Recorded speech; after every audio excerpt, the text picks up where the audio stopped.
ST બસના સમયના ધાંધિયા અને ડ્રાઈવર કંડક્ટરની મનમાનીને લઈને ગ્રામ્ય વિસ્તારના વિદ્યાર્થીઓમાં રોષ. બસ સ્ટેન્ડ ખાતે બસ રોકી ચક્કાજામ કર્યો.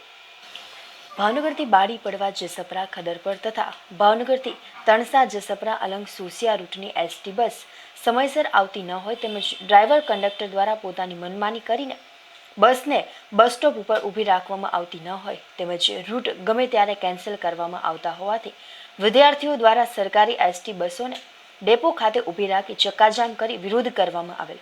ત્યારબાદ એટીઆઈ મુસ્તાકભાઈ ગોગદા દ્વારા હાલમાં તાત્કાલિક 2 બસની વિદ્યાર્થીઓને ફાળવણી કરવામાં આવી છે તેમજ સોમવારથી કાયમી બસની ફાળવણી કરવામાં આવશે તેવી મૌખિક બાંહેધરી આપતા વિદ્યાર્થીઓ છૂટા પડ્યા હતા.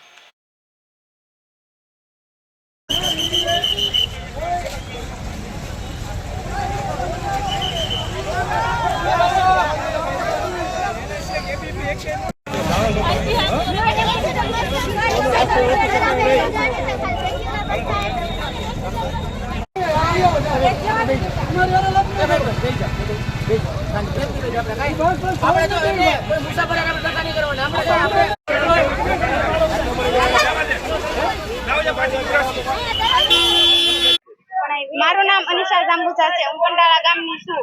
અમારી બસ રેગ્યુલર આવતી નથી, એના માટે અમે શાંતિ પ્રદર્શનમાં બેઠા છીએ. બધા 7 થી 8 અરજી કરવા છતાંય અમારી બસ આવતી નથી. અમે કલેક્ટર ઓફિસે પણ અરજી દઈ આવ્યા પણ છતાંય બસ રેગ્યુલર આવતી નથી.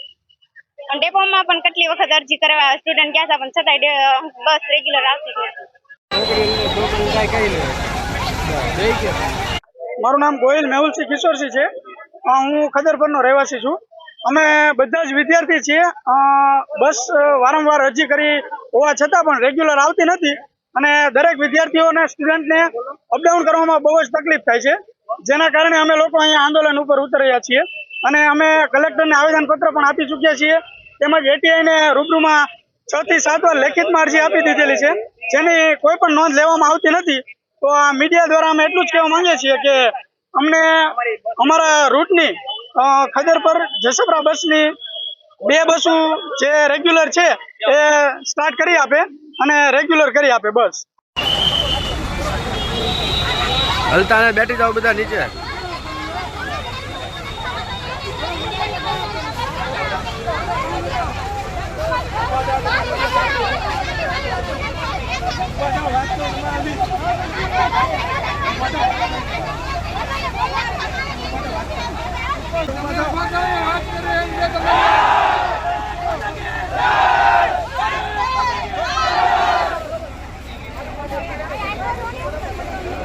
ઓફિસની બહાર ઘેરાવો કરજો અને આપણું લડે છે તે લડીશું. ચાલો.